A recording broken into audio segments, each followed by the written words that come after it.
Salut les kiki! On a encore une mini machine, même si on n'a pas eu le temps, on s'est pas pris le temps de s'en occuper. J'en ai commandé un paquet ces derniers temps. Et pour tester, puisque pour l'instant, statiquement, on n'est pas super surpris du X-Max 2022. On a une suspension digne d'une sauterelle, on a un charbon à bord. Jamais de la vie il fera la vitesse annoncée sur la boîte. On verra si les plastiques sont solides.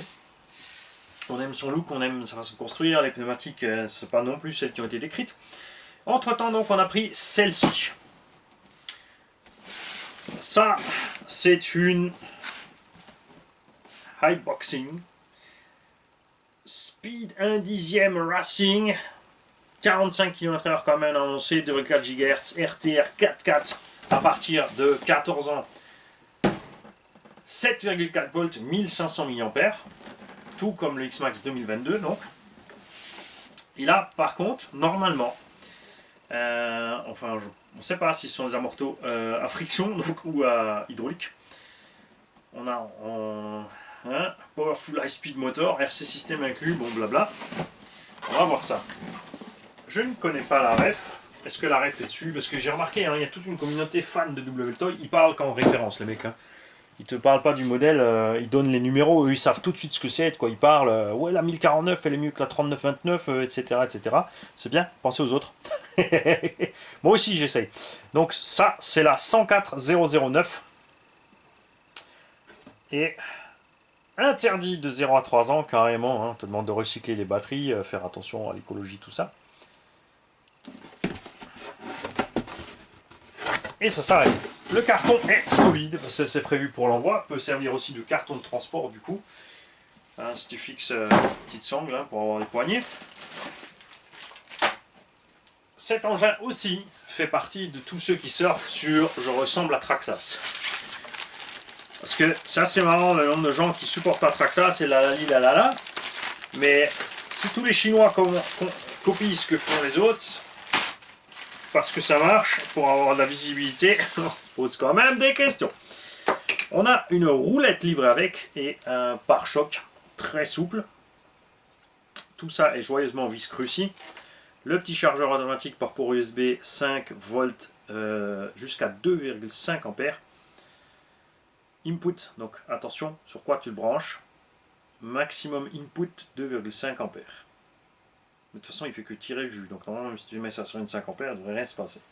Donc, n'essaie pas quand même, c'est écrit dessus de ne pas le faire. Et il sort 7,4 volts, il sort 2 ampères, donc 2000 mAh. Donc, la batterie qui est à bord du véhicule doit être chargée en l'espace d'un peu moins d'une heure. On a les petites vis pour le pare-choc. On a le petit tournevis qui va avec pour ce pare-choc.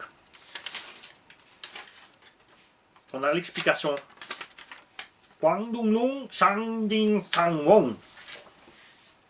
Ça veut dire tu mets les 4 vis en place, tu les serres après. Tu mets une nouvelle planche, mais c'est un peu large. Parce que, attends, j'ai essayé de zoomer du coup. Ça va me servir plus souvent du zoom. Hey. Alors, notice. Full en anglais. Parce que dernièrement, il y en a qui m'ont dit ouais, t'intéresse à quoi de parler d'un notice, ferait mieux parler des éléments de sécurité quand tu parlais des chargeurs LiPo. La notice était en anglais et la plupart des gens ne comprennent pas l'anglais, c'est pour ça que je l'ai expliqué en français. Si tu avais posé la question, tu aurais eu une réponse adéquate. Là, tu es juste passé invisible. Parce que là, si je lis ça en français, ça donne Safety and caution. Troubleshooting, product, introduction. Ouh. Alors, il y a évidemment à la Tamiya le petit bonhomme avec les explications, parce que c'est plus clair pour les gens. L'action sur le volant, ce que ça fait sur les roues. Les gaz. Comme d'habitude, on a un ensemble a priori à charbon, récepteur et variateur en un morceau. On te dit de te faire un petit circuit sympa pour t'entraîner. Et on a une notice quand même, regarde, qui est quand même bien faite. Après c'est sympa, c'est détaillé. On a quand même des diffs à 4 satellites. A priori en ferraille, on a des cardans en ferraille. Attention, ça veut rien dire, hein. Si tu as de la ferraille à la noix, vaut mieux avoir du bon plastique que de la ferraille de mauvaise qualité, hein. Ça c'est clair. Amortisseur hydraulique. Il y a une membrane. Il y a une membrane à bord. Et il y a du sealing, c'est-à-dire l'étanchéité. Donc si tout va bien, celui-ci est définitivement équipé d'un morteau hydraulique. La liste des pièces détachées. Après c'est toujours pareil pour ces petits engins. Alors il y a 2-3 solutions. Un, tu peux l'avoir qu'en Chine et ils ont les pièces de rechange, mais faut attendre. Là, j'ai attendu 3 mois pour avoir ce machin. Donc si tu es en panne, il faut attendre 3 mois pour avoir tes pièces. Tu as le temps de laisser pousser les ongles et de les peindre, de t'en prendre soin jusqu'à ce que tu puisses rouler. Ça, c'est un peu le côté dommage. L'autre solution, c'est que cet engin peut être éventuellement rebadgé chez nous. Il y a aussi beaucoup de petites boutiques qui se lancent dans ces petits machins parce que justement, c'est accessible à tout le monde. Vu la récente montée des prix, un RC vertigineuse, on ne peut pas dire autrement. On a pris 20-30% dans la gueule. Donc il y a de nouveau plus de gens qui se dirigent vers les engins pas chers, même si c'est consommable, tu casses des pièces. Si les pièces sont disponibles facilement et pas chères, c'est pas grave de casser. C'est ce qui est génial sur le FS Atom ou DR8 ou Riley Raptor là-bas, c'est que la qualité est là, le truc en caisse du 6S il peut rouler, et quand tu casses tu rigoles parce que les pièces coûtent que dalle. 5 € la paire de fusées, 10 balles la paire de triangles, donc loin des concurrents. Pour moi, ce Atom là, que tu saches de quoi je cause, cette machine pour moi, cette marque, donc à la base c'est FS qui les fait, a pris l'esprit Arma. C'est un engin qui a un tarif d'entrée de gamme moyen, qui encaisse quand même, et quand tu le flingues, ça coûte 3 fois rien à réparer et les pièces sont dispo facile, rapidement et partout. C'est ce que Arma a perdu. On ne remercie pas Zombie pour avoir bousillé ça. À l'intérieur, maintenant, nous allons découvrir cette machine. Vous allez le reconnaître, parce que si l'autre c'était le X-Max 2022, ça c'est le Max 2023. On a une carrosserie. Bon, X-Max Max, hein, c'est un peu la même forme de toute façon globalement. C'est un peu dommage chez Traxxas ces derniers temps, ils font le Max, le R-Evo, le X-Max. Enfin le X-Max c'est un peu particulier parce que la forme de son capot avec ses rainures ça reste le seul, mais ils ont Rustler aussi, et tout qui se ressemble. T'as l'impression qu'ils ont fait une carreau et qu'ils l'ont écrasé de plus en plus d'un modèle à l'autre, et ça c'est un peu dommage. Alors, qu'est-ce qu'on a là? On a un engin déjà, je peux te dire, la vache qui pèse plus lourd que les autres. On a une suspension, et regarde bien, elle s'écrase plus à l'arrière qu'à l'avant. Est-ce qu'un constructeur pas cher nous a fait un meilleur réglage que toutes les grosses marques? Et ouais, on a une huile arrière très fine, regarde, très souple, il absorbe bien, et à l'avant, un peu plus raide. Alors l'huile, je dirais, n'est pas en corrélation avec les ressorts, tout à fait. C'est quand même assez... Tu vois, ça rebondit assez, mais... Après, c'est un engin pour le petit tout-terrain. Mais on a quand même une bonne garde-sol centrale. Regarde-moi ça. Regarde-moi cette garde-sol de cette bestiole. Eh, t'as vu ça? Sympa, hein? Pouette, pouette. Ah, dommage. On a des pneus en caoutchouc. Les pneus sont meilleurs que le X-Max 2022. Mais on n'a pas de... mousse. Après, ça reste dans une gamme d'engins légers. Pas trop rapide. À voir le grip. Si ça fait le taf ou pas. Mais ça, c'est dommage quand même un petit peu, hein.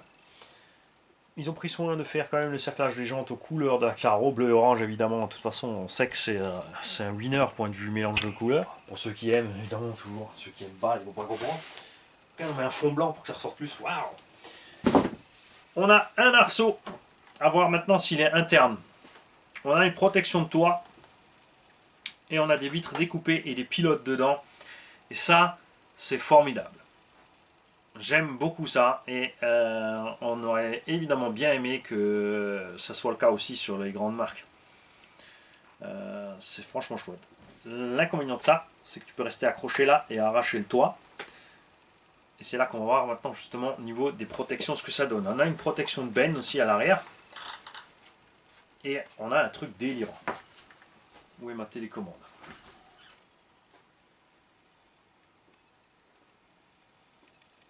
Regarde. Il y a des feux dans la carreau. Il y en a sur le toit. Et il y en a dans la carreau. Ce que je ne sais pas encore, c'est s'il y en a dans le pare-choc. Yes, il y a le câblage. Cabron. Et à l'arrière aussi. Regarde. Ben, Dios. Hey. Il y a un paquet de gros qui va pouvoir prendre exemple. Hein. On a un méga pare-choc avant. Un gros pare-buffle pour bien protéger la carreau, monté complètement souple. Alors, c'est bien, mais gaffe, si c'est trop souple, il n'y a pas bon non plus. On va mettre en place le pare-choc. Il y a deux petits étangs pour le guider, ça c'est cool. Il se glisse sous le châssis, ça c'est cool aussi. On a deux vis un peu plus longues avec une tête plate. Le tournevis c'est plus petit que la vis, mais c'est pas grave, ça le fait.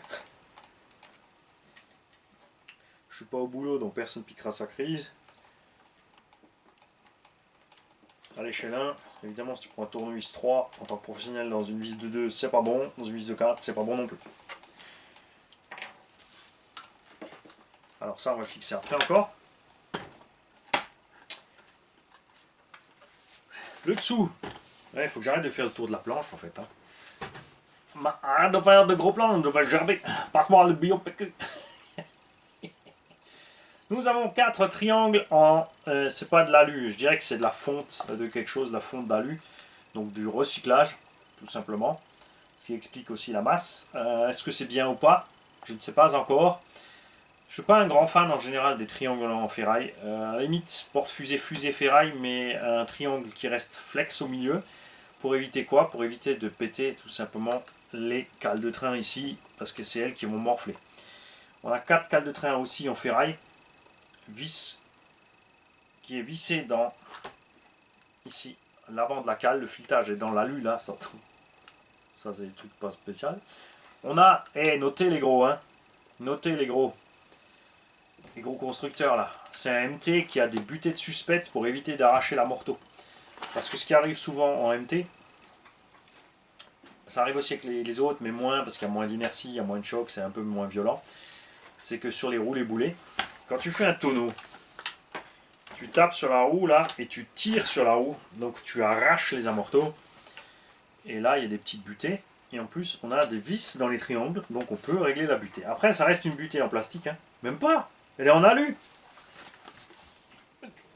Rezoom. Ah. Ouais, j'essaie d'user ma caméra jusqu'à ce qu'elle lâche pour en acheter une nouvelle.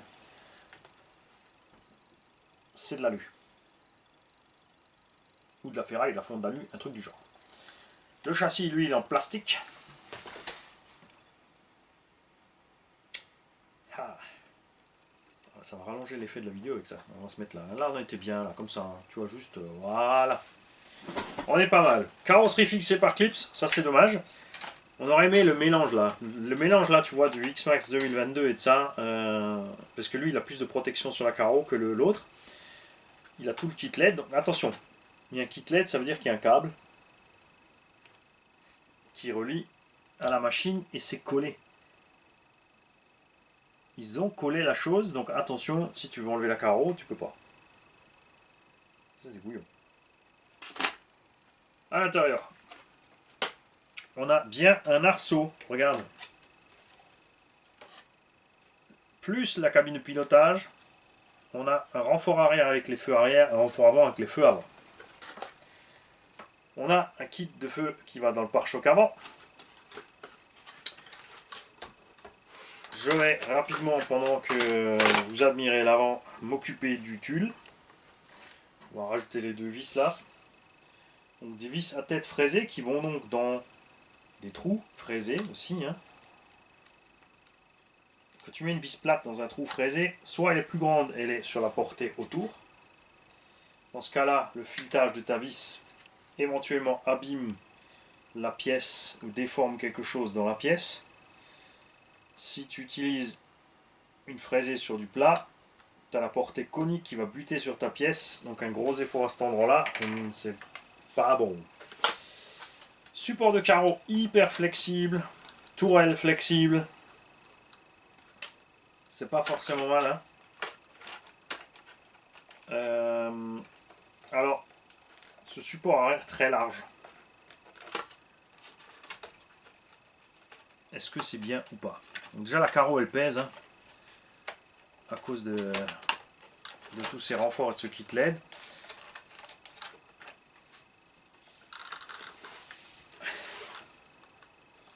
J'en étais où? Je me suis perdu. La carreau en elle-même.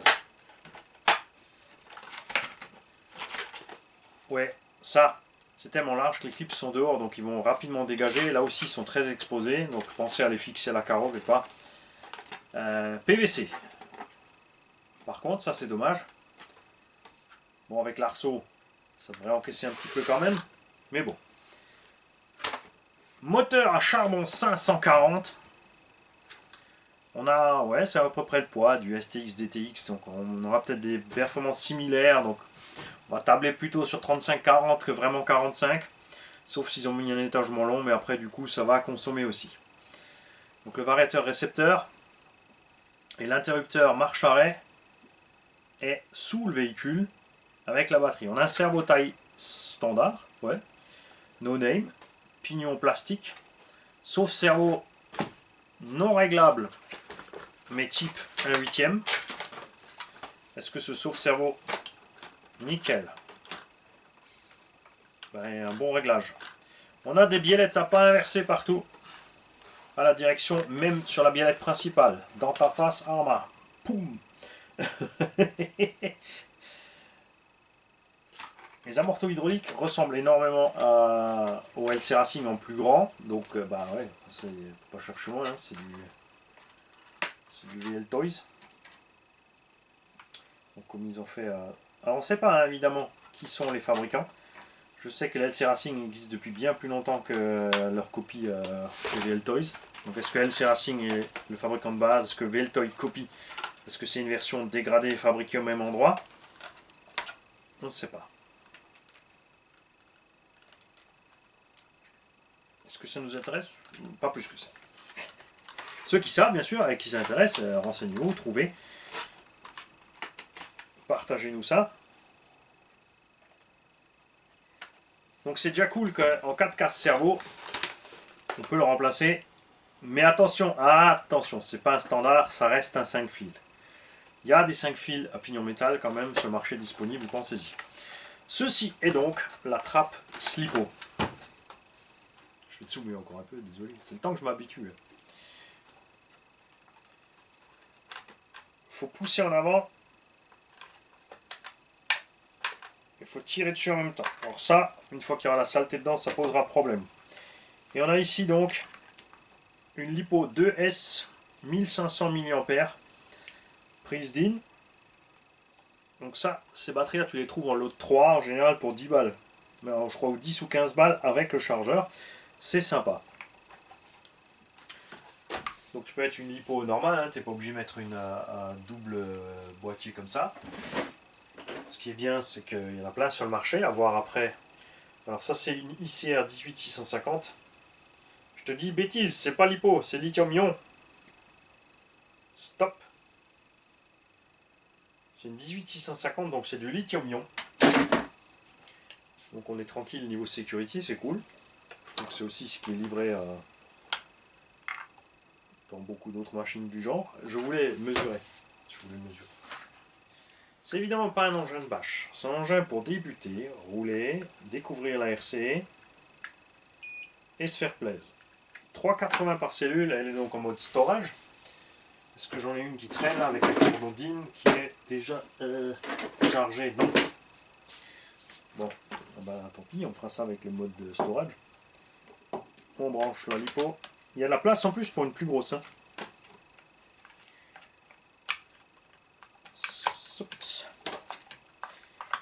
Bon, la trappe est un peu balèze. D'un autre côté, si c'est censé être pour les petits aussi, c'est pas plus mal. Tout ça est costaud.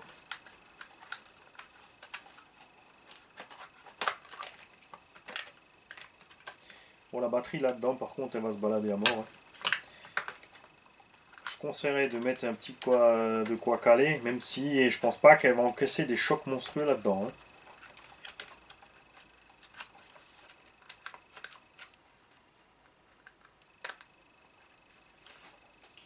Comme toujours, c'est du charbon, donc il y a les adeptes du rodage, il y a ceux qui s'en foutent, et ceux qui veulent le savoir comment ça marche. Le rodage, soit tu laisses tourner le véhicule tranquille, à bas régime pendant 10 minutes, et le truc dingue total, et qui fonctionne par contre, c'est vrai, c'est de le sortir, le passer dans l'eau. Ah, ma radio a souffert. Vous reconnaîtrez aussi la radio. C'est la même aussi que les LC et tous les autres.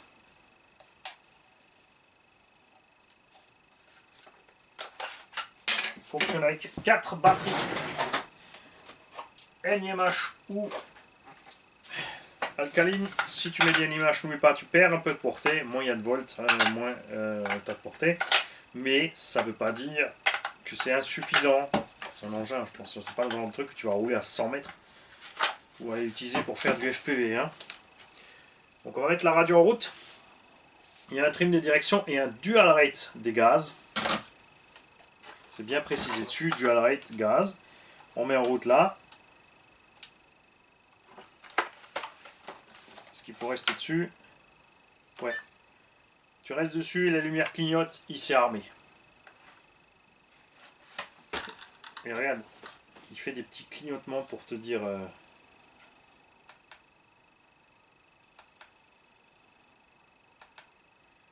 Alors il y a un petit bouton mode.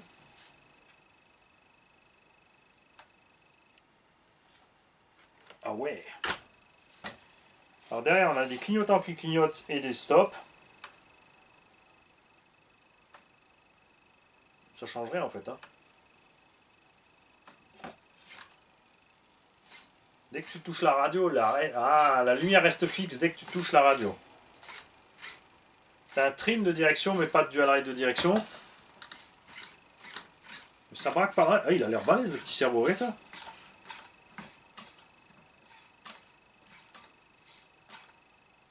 Un peu de mal à revenir. Après ça c'est peut-être la batterie qui est relativement vide. Testons. Il y a un frein normal. Non, regardez. Là j'ai freiné. Tu sais, faut voir en roulant. Si. Regarde, on va freiner au bout. S'il tombe, c'est que j'ai merdé. On lâche le frein. On repart en marche arrière.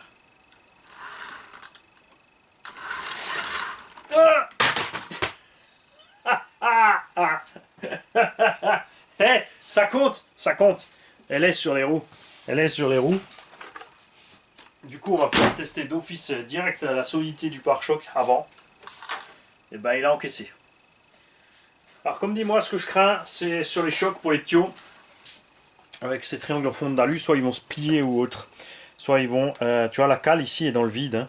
Donc, ça va plier les cales, ça va arracher par là. Méfiez-vous que ça se détende, que ça se desserre pas tout seul aussi. On a des cardances CVD. On a un méga angle de suspension. Les cardances sont vraiment à la limite. Hein. Ils touchent les noix, le bord des noix. Quand c'est en l'air, regarde, tu vois, ça secoue. Ça. Mais quand on sera posé, de toute façon, on est là. Donc c'est vraiment juste en l'air que ça va le faire. Ça va pas être trop dégueu. Reste là, doigt. Alors, les batteries sont pas pleines, hein. Il y va, il y va. Je vais trimer cette histoire, bouge pas. Déjà, on remarque une chose aussi. La direction, en fait, j'ai trimé un peu d'un côté. La direction, elle n'est pas super. Hein.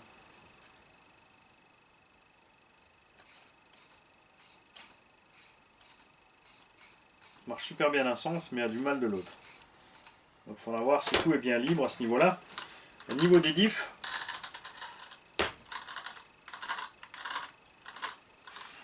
il y a des petits crans. Oh, ah ouais, à l'avant. Les diffs, à l'intérieur, c'est pas top. Hein. Et il n'y a pas de centrale. Il n'y a pas de diff centrale.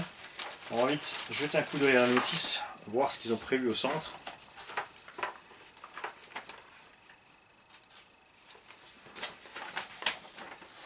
Ce montage te rappelle quelque chose du moteur. Par contre, à l'entre-dedans, il y a des trous, donc tu ne peux pas changer 36 000 pignons. Tu es limité avec les pignons. Tu as une couronne principale sans rien. Il n'y a pas la moindre protection sur cette couronne principale. Parce que sur le Funtech et DTX, il y a quand même un système de protection qui ne fonctionne pas. Ils l'ont pas remarqué, hein. Pourtant, ils se disent bien professionnels. Ah, mini manchette, mini manchette. Mais si ton produit tu l'as conçu, tu sais pas comment il marche, c'est quand même étrange, je trouve. Voilà, donc il n'y a pas de diff centrale, il n'y a rien pour protéger la transmis, donc faites très attention. Dès que vous allez sauter, visez un essieu après l'autre ou un côté après l'autre. Surtout lâchez les gaz avant que le véhicule atterrisse. Laissez-le atterrir, rebondir, rouler un petit peu en roue libre et ensuite remettez les gaz. Sinon, vous allez certainement abîmer quelque chose. On va jeter un coup d'œil pour l'accessibilité méca. Donc c'est dommage ce coup des LED. Alors c'est chouette qu'il y ait les LED, mais ça c'est couillon. Tu vois, c'est juste collé là au milieu. Cette prise ne s'enlève pas là. C'est pas le top, hein. Ça c'est dommage. Accès méca. Pour voir sur la couronne principale, je dis bien voir parce que c'est pas là qu'on va l'atteindre. 1, 2, 3, 4, 5, 6, 7, 8, 9, 10 vis pour enlever la partie centrale qui est aussi couvercle de transmission principale. Pour atteindre le diff arrière, ça se passe par l'arrière, donc 1, 2, 3, 4 vis pour virer le pare-choc. Ensuite 1, 2, 3, 4, 5, 6 vis pour virer le carter de diff, 7, 8 éventuellement, parce que je crois qu'il est en une pièce jusqu'en haut. 10 même, parce qu'il faudra enlever les 4 en haut pour la tourelle, et tu pourras sortir ton carter de diff derrière en ayant enlevé les trains, donc les trains vont se casser la figure. Hein, à l'avant évidemment c'est la même. Alors moi, je vais charger cette petite lithium-ion, parce que c'est la même qu'on a mis dans le petit XTR.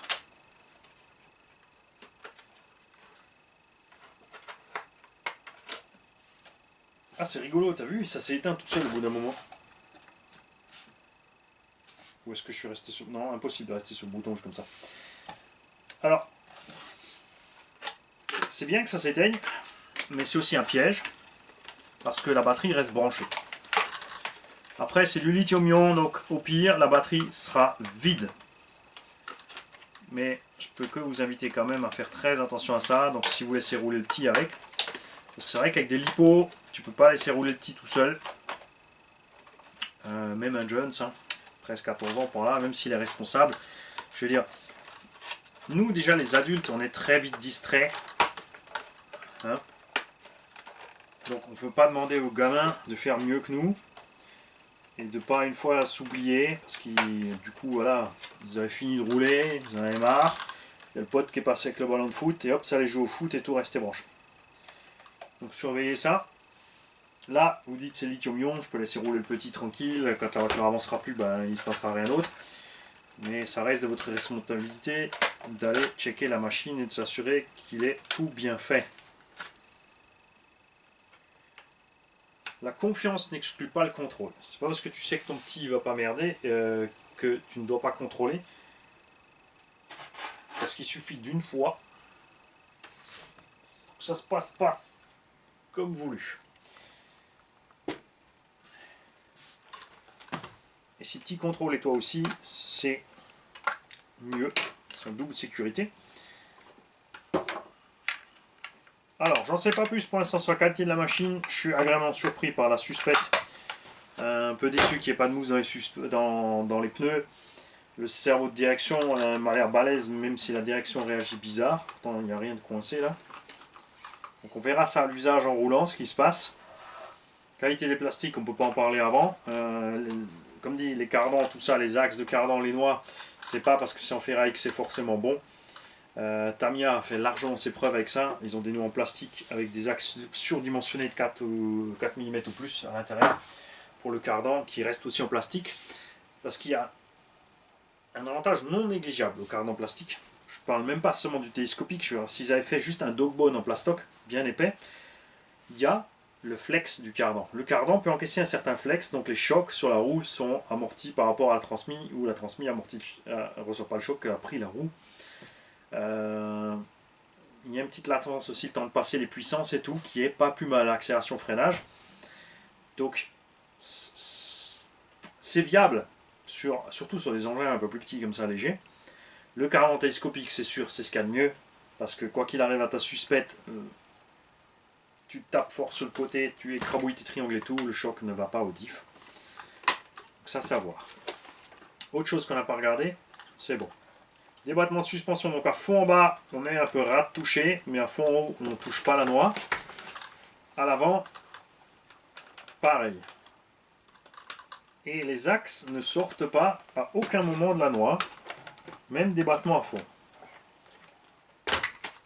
Tout juste donc à ce niveau-là pour cette machine, sachant que c'est juste à la base un jouet W-Toys, il y a vraiment certains qui devraient se prendre les marques. Alors, ce qu'on va faire maintenant, on va diminuer la précontrainte des ressorts.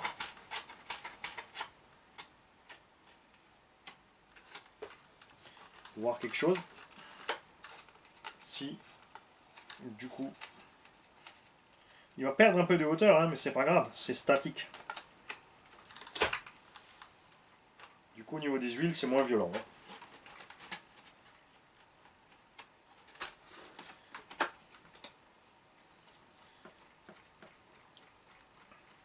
Quand vous diminuez le tarage des ressorts, vous diminuez la garde au sol statique. À l'arrêt, tu vois, le véhicule, normalement, ça c'est sa garde au sol max, comme ça. Et statique, tu vois, ça descend. Donc tu presses, tu relâches, ça c'est la garde au sol statique. Ça, c'est la max. Et il y a encore la garde au sol dynamique. Accélération et freinage. Bah, tu vois, tout détendu au max, on est pas mal. Hein. Même si j'ai posé la batterie à côté, c'est pas celle-là qui va faire la différence. Vu le faible poids de la batterie, on est bon. Quand tu diminues le tarage ou que tu l'augmentes, tu changes les réactions de la suspension. Donc là, l'engin va se comporter d'une façon plus molle, tout simplement. Mais uniquement sur la partie haute. Puisque sur la partie basse, on a toujours la compression de suspension qui comprime les ressorts, qui arrive donc au moment où les ressorts sont à leur maximum de dureté pour freiner le véhicule. On arrive aussi juste à ras avec les suspensions pour aller taper le châssis. Mais, il y a un gars là qui a fait un boulot. Je crois qu'il y en a vraiment certains dans les grandes marques qui peuvent aller se coucher. On a les angles de cardan qui collent, les angles de suspension qui collent. Regarde. Regarde, la roue bouge pas. Ce sens non plus. On a un peu d'ouverture d'office, regarde. On a des angles qui ne bougent pas en compression de suspension. Il y en a qui vont aller faire un stage dans cette marque, je vous le dis. Donc on va voir ça. Pour brider la garde au sol, il y a des vis donc, dans les triangles de suspension. Si tu brides, tu rabaisses le véhicule. Dans tous les autres cas, tu ne le rabaisses pas parce qu'il a toujours sa garde au sol max. La garde au sol max, c'est important pour le TT. Il y a ceux qui font l'inverse, c'est-à-dire qui vont tendre les ressorts à fond pour que la voiture soit debout. Ils se disent, là, je passe mieux dans le tout-terrain. C'est faux. Parce que, trois choses. 1, ton centre de gravité va rester haut en permanence, ta suspension va être dure, le véhicule va très vite béner. Et dans le tout-terrain, gros problème. Parce que quand ton véhicule est bien souple et posé en bas, quand tu vas arriver sur un obstacle, la roue, elle va bien monter. Le véhicule, quand sa roue monte, eh ben, il va monter et les autres roues vont pouvoir rester au sol parce qu'elles vont chercher le sol. Si ton véhicule est dur comme un caillou, quand tu arrives sur l'obstacle, tu perds la motricité. Quand il est réglé bas, c'est le même problème. Il va très vite lever les pattes et tu vas perdre la motricité. C'est là que c'est important en tout terrain. plus le terrain est défoncé, plus il te faut une suspension souple. Et dans l'idéal, un véhicule qui navigue mi-hauteur, qui perd 30% à la moitié de sa hauteur quand il roule, et qui peut décrocher de tout ça pour, dans toutes circonstances, garder une roue au sol et garder la motricité. Et avec les diffs, c'est l'inverse. Plus ils sont détendus dans le tout-terrain, plus tu vas patiner dans le vide, justement quand tes roues vont se lever, sortir et perdre de l'adhérence. Alors que les diffs plus durs, eux, permettront de garder la motricité. Les diffs, ils sont raides. Hein. Tu vois, là, des petits crans comme ça, là. À l'avant encore plus. Du coup, par contre, niveau comportement, ça devrait faire ce qu'on aime en général, c'est-à-dire un diff avant un peu plus dur que l'arrière. Franchement.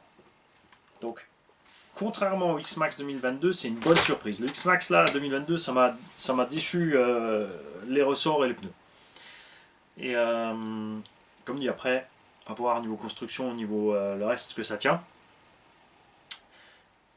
Parce qu'on est dans une gamme de prix entre 100 et 150 euros. Dans ce goût-là, tu as toute la gamme donc iBoxing Dune Thunder, c'est-à-dire ouais, avant je dis iBoxing, mais c'est VL Toys. C'est pourquoi à nouveau c'est XK, c'est XX, c'est HK.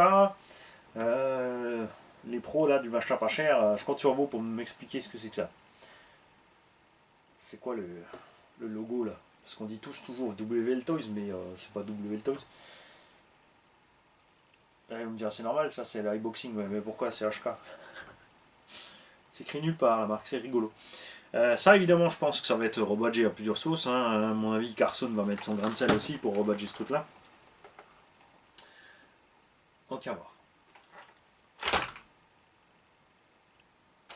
Il a quand même pas mal d'avantages, hein. Dommage le charbon. Bon, c'est un 540 au moins déjà, mais dommage parce que ça va consommer. Et c'est lourd. Les triangles à tester. Je suis d'avis que des triangles plus suffisamment solides en plastique et un peu de flex, c'est préférable à ça. Après, il ne va pas aller super vite non plus. Les pneus devraient encaisser le reste des chocs. Hexagone. On a une clé en ferraille aussi pour les roues. Clé en ferraille en plus dans laquelle ils ont prévu un trou pour passer un tournevis pour si jamais c'est trop serré. Exact 12 standard. Alors, on va profiter pour peser une roue. Celles-là, elles ne doivent pas être trop lourdes. Hein. Ça, c'est le truc sur le X-Max 2022. Là, on a des roues très lourdes. 106 grammes la roue. Bougez pas. On n'est pas trop mal avec les Traxxas Atlas du Rustler 4.2. 100 grammes la roue.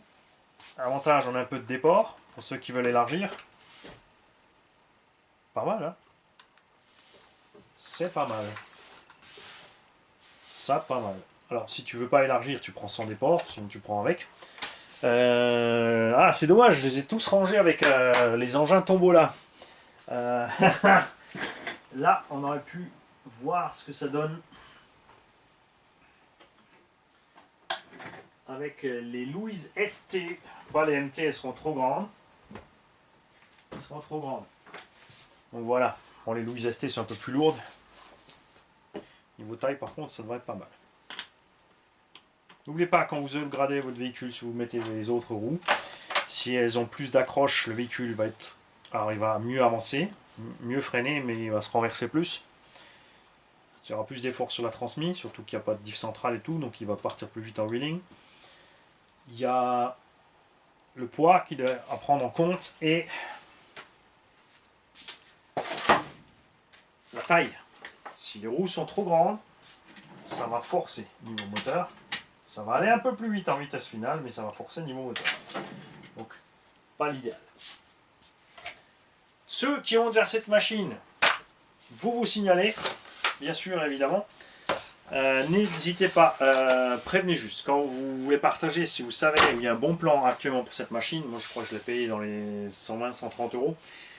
Comme dit, par contre, 3 mois d'attente. Vous me prenez, vous me dites, je vais te mettre un lien. là on peut l'avoir à un bon prix et relativement rapidement, c'est là-bas que je l'ai pris ou n'importe. Enfin, j'attends tout simplement vos commentaires, vos avis et votre expérience avec la machine ou des machines similaires. Qu'est-ce qu'il y a d'autre dans le même goût? Je dois dire que là, tout de suite comme ça, sorti de la boîte, on paye le même prix que le Funtech, mais sorti de la boîte, les pneus en statique c'est un poil mieux, parce que les autres c'est des pneus durs plastiques qui glissent. La carreau, eh ben, la Funtech ils prennent une grosse carotte, parce que on a les protections, on a l'arceau. La carreau de la Funtech est dans la même qualité aussi, c'est aussi du espèce de truc là qui d'ABS, c'est pas de l'excent. On a un kit LED complet à bord. Esthétiquement, on a les pilotes en plus, c'est sympa. On a un pare-choc monstrueux, on a la wheelie bar aussi, un peu plus flex que sur le Funtech, mais sur le Funtech, vous l'avez vu, on a roulé, il faisait froid, on a tapé des grosses pierres, ça n'a pas cassé. Par contre, on a une suspension digne de ce nom. On a vraiment 4 amortos hydrauliques qui fonctionnent bien. À voir après ce qui se passe avec ces diffs. Me manque un système de protection au milieu de la transmission. Sur le Funtech, on l'a, mais il ne marche pas. Il suffit de mettre un ressort plus souple. Est-ce que quelqu'un peut réagir là-bas à l'emballage et mettre les ressorts plus souples, s'il vous plaît? Ça aiderait beaucoup les ptios. Honnêtement. Niveau batterie, on est pareil. Niveau motorisation, on a l'air pareil. On a un frein. Maintenant, normalement, chez Funtech aussi. Le Funtech me semble un peu plus gros. Par contre. Je crois que le Funtech est un peu plus gros. Et je le répète, là-bas, on est sur tout ce qui est plastique, triangle, châssis, tout ça. Ça tient bon, ça bouge pas. La transmission a l'air de très bien s'en sortir, à part ce souci de transmission principale, pignon couronne, machin, absence de frein. Il n'y a plus qu'à rouler. Et non, je ne rachèterai pas un Funtech pour le comparer. C'est bon, on l'a vu. C'était pas ce qu'on voulait. On attend évidemment la dernière version avec la modération des freins. On espère que ça sortira 2 séries avec des amortos hydrauliques. Parce que ça change quand même beaucoup le comportement. Et des vrais pneus. Pas des roues en PVC. Des pneus. Caoutchouc, souple. Avec du grip. Ça serait chouette. L'X-Ax 2022 aussi, à mon avis, ne pourra pas concurrencer ça. A voir s'il a un avantage parce qu'il est un peu moins lourd au niveau de la patate et de la dynamique, mais je ne sais pas encore.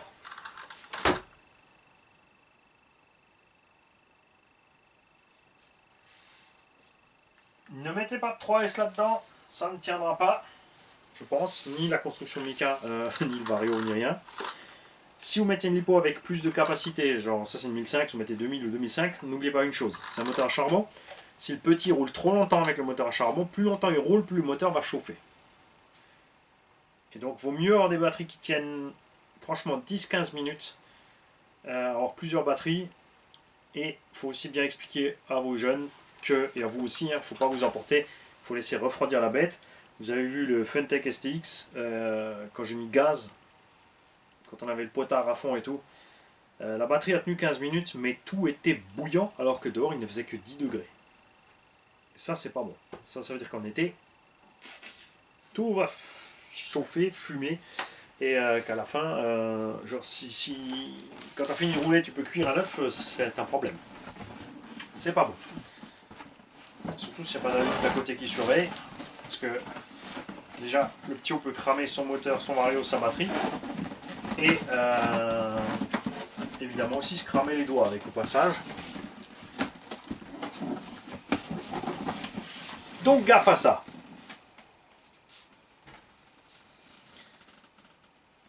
Si t'as gerbé parce que j'ai pas arrêté de zoomer, je suis pas désolé, c'est pas grave, ça arrive. J'essaierai d'améliorer peut-être ça un peu la prochaine fois, même si de fortes chances que j'ai déjà oublié depuis longtemps au moment de faire la prochaine vidéo. Ciao.